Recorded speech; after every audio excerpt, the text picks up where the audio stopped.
भारत एक सांस्कृतिक रूप से उन्नत देश है। भारत की विविधता विभिन्न राज्यों और उनकी जीवन शैली से जुड़ी है। भारत अपने त्योहारों और नृत्यों के लिए जाना जाता है। हर प्रदेश का अपना शास्त्रीय और लोक नृत्य है। इन्हीं शास्त्रीय और लोक नृत्यों की एक कड़ी आपके सामने प्रस्तुत की जा रही है। रंग बिरंगे भारत के ये सुंदर लोक नृत्य और शास्त्रीय नृत्य आपका मन मोह लेते हैं।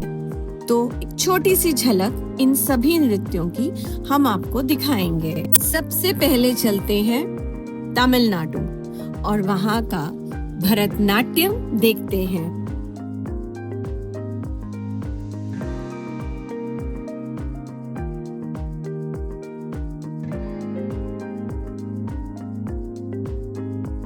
फिर चलते हैं उत्तर प्रदेश। यहाँ का कथक शास्त्रीय नृत्य अपनी शास्त्रीयता और सुंदर शैली से हम सब का मन मोह लेता है।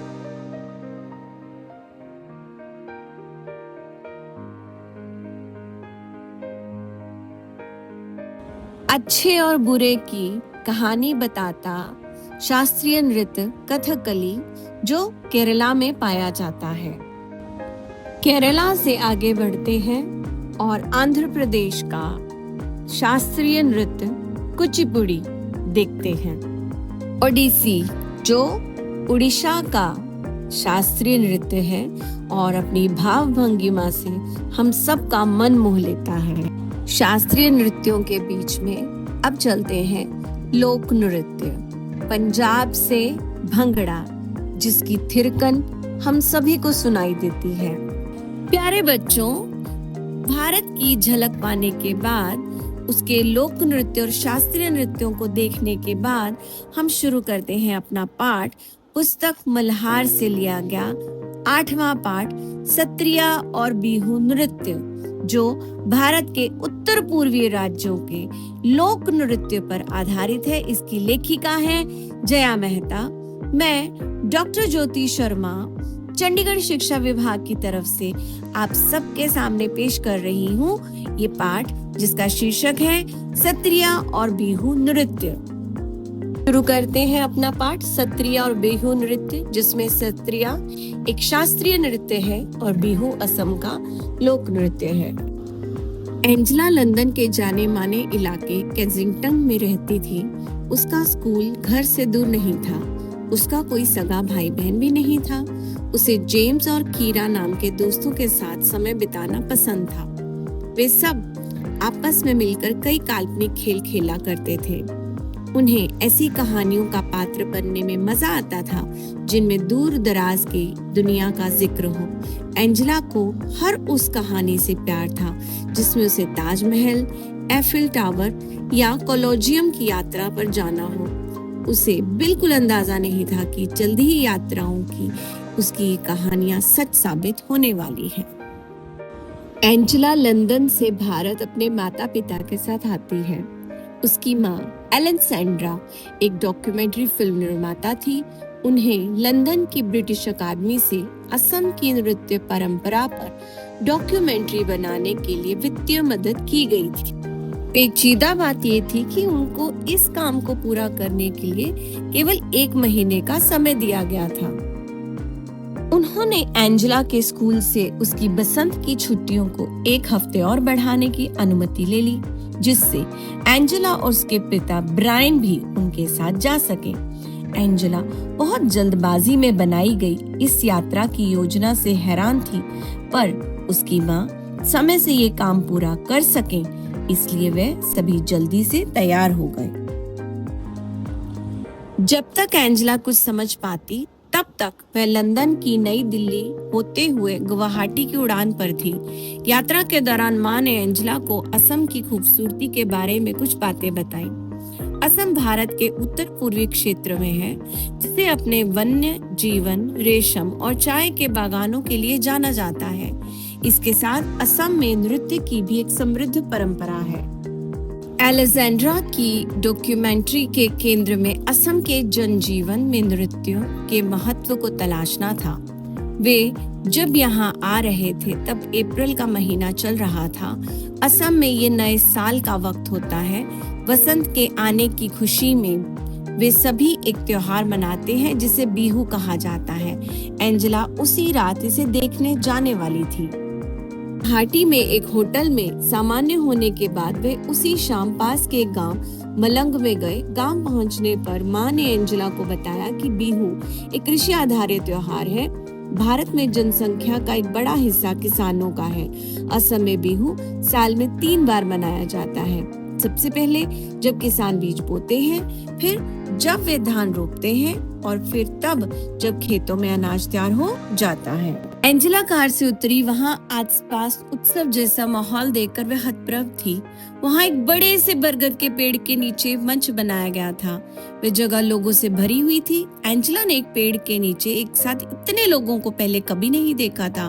वहाँ खुले आसमान के नीचे लोगों के बीच बैठकर उसे ऐसा लग रहा था जैसे वह आश्चर्यजनक रूप से किसी टाइम मशीन में आकर बैठ गई हो, या क्या वह उस वक्त किसी सपनों की दुनिया में थी।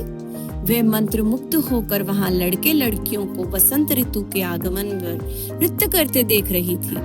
एंजेला ने इस बात पर ध्यान दिया कि लड़कों ने वाद्य यंत्र ले रखे हैं और लड़कियों ने लाल और बादामी रंग की गहरी डिजाइन वाली खूबसूरत पोशाक पहन रखी है।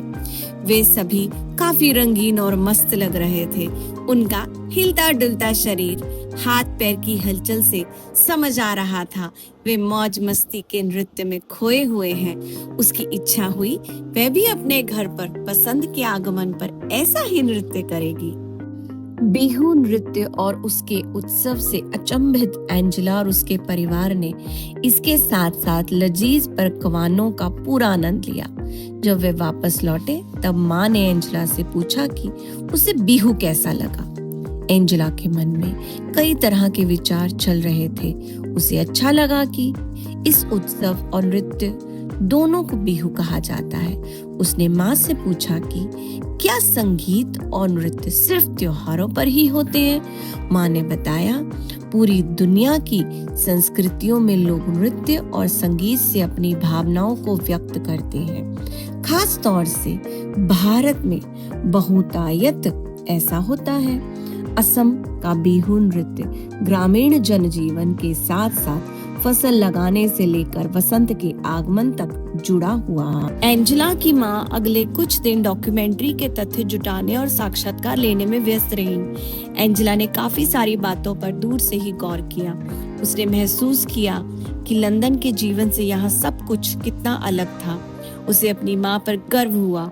वे एक वैज्ञानिक कहानीकार की तरह है जो अपनी फिल्मों के द्वारा बहुत सी चीजें एक साथ दिखाते हैं। अगले दिन वे उत्तरी असम की तरफ रवाना हुए जहां सभी सत्रों अर्थात मठों की पीठ है।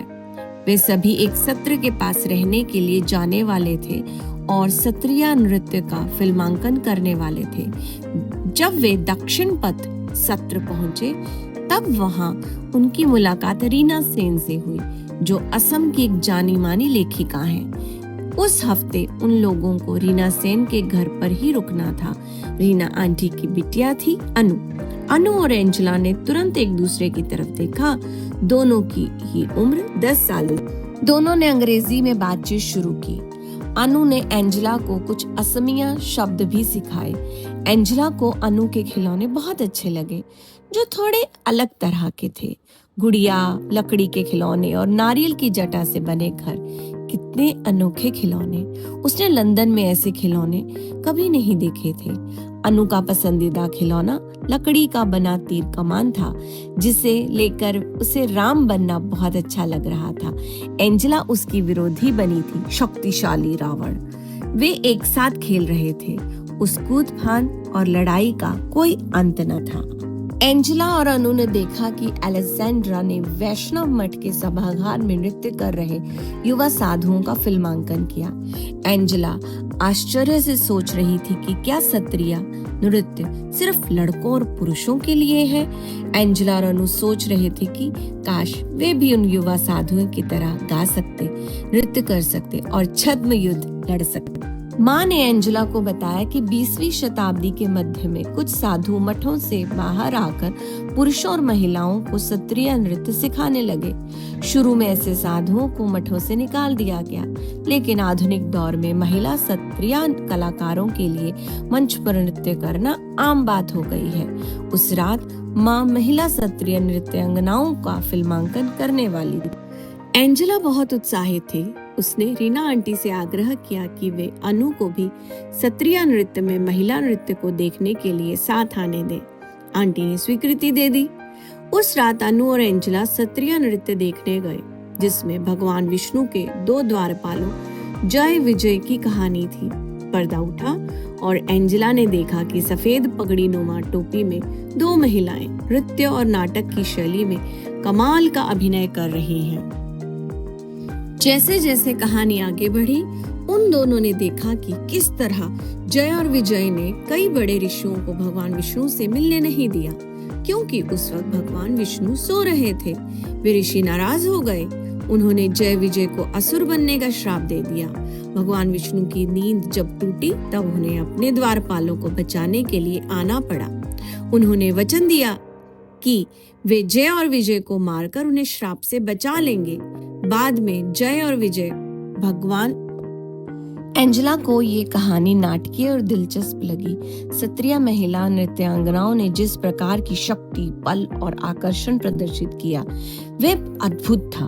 एंजेला को लगा कि उन महिला कलाकारों की प्रस्तुति सत्रिया नृत्य करने वाले पुरुषों से भी बेहतर थी। इसके बाद के दिनों में अनु और एंजेला के ख्यालों में बस सत्रिया नृत्य ही घूम रहा था। उन दोनों ने स्वर्ग के द्वारपाल जय विजय की तरह हथियार और तलवार चलाते हुए नृत्य किया। अलेक्जेंड्रा बच्चों की इस उत्सुकता को समझ गई और वे उन्हें सत्रिया कलाकारों के होने वाले साक्षात्कार में साथ लेकर गई। एंजेला और अनु बहुत खुश थी। उन नृत्यांगनाओं के नाम प्रिया और रीता थे। वे लड़कियों को सत्रिया और बिहू की कुछ खूबसूरत मुद्राएं और बारीकियां सिखा रही थी। एंजेला अत्यधिक प्रसन्न थी। वापस लौटने के बाद भी वे चलने, खाना खाने और यहाँ तक कि खेलने के दौरान भी नृत्य करती रही। वापस लंदन जाने के बाद वे उन सभी रिकॉर्डिंग्स को देखती रही जो उसकी माँ ने रिकॉर्ड की थी। पूरे उत्साह के साथ वे असम की समृद्ध नृत्य परंपरा को याद करती रही। रंग बिरंगा सत्रिया और आनंदित करने वाला बिहू। माँ उसकी गहरी रुचि को समझ गई और उन्होंने पापा के साथ मिलकर एंजेला के लिए असमी नृत्य पर एक शानदार योजना तैयार की। एंजेला ने लंदन में अपनी कक्षा में स्वयं किए गए नृत्य की वीडियो रिकॉर्डिंग के साथ उसका प्रदर्शन किया। उसके सहपाठियों और शिक्षकों को ये बहुत पसंद आया। एंजेला इस बात से बहुत रोमांचित थी कि वह असम की खूबसूरत नृत्यों की झलक उन सभी को दिखा पाई। उसे बहुत अच्छा लग रहा था। माँ को भी हर बार ऐसे ही अच्छा लगता होगा जब वे कोई फिल्म बनाती होंगी।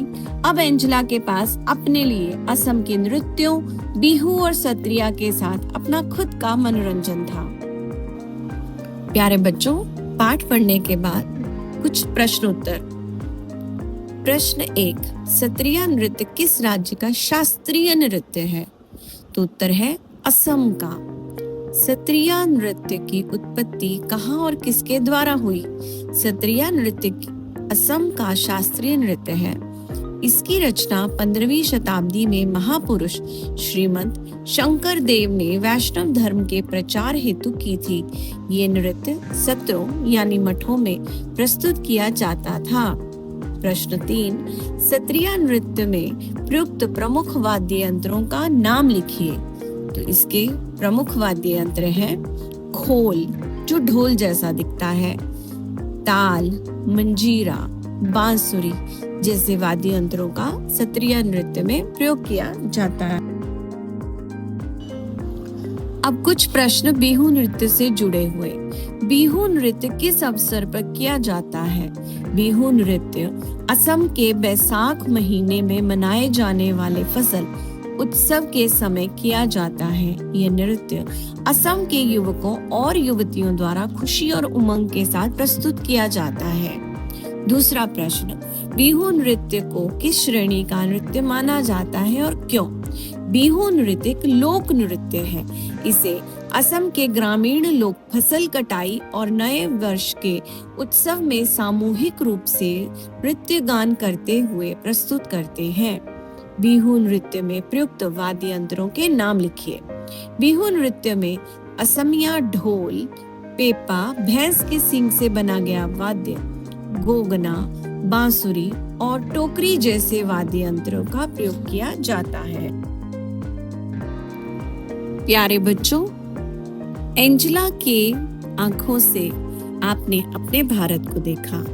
हम चाहेंगे कि आप खुद अपनी आंखों से भारत दर्शन जरूर करें। अपने जीवन में एक बार पूरे भारत की यात्रा की जाए और अलग अलग प्रदेशों के अलग अलग रंगों को समझा जाए।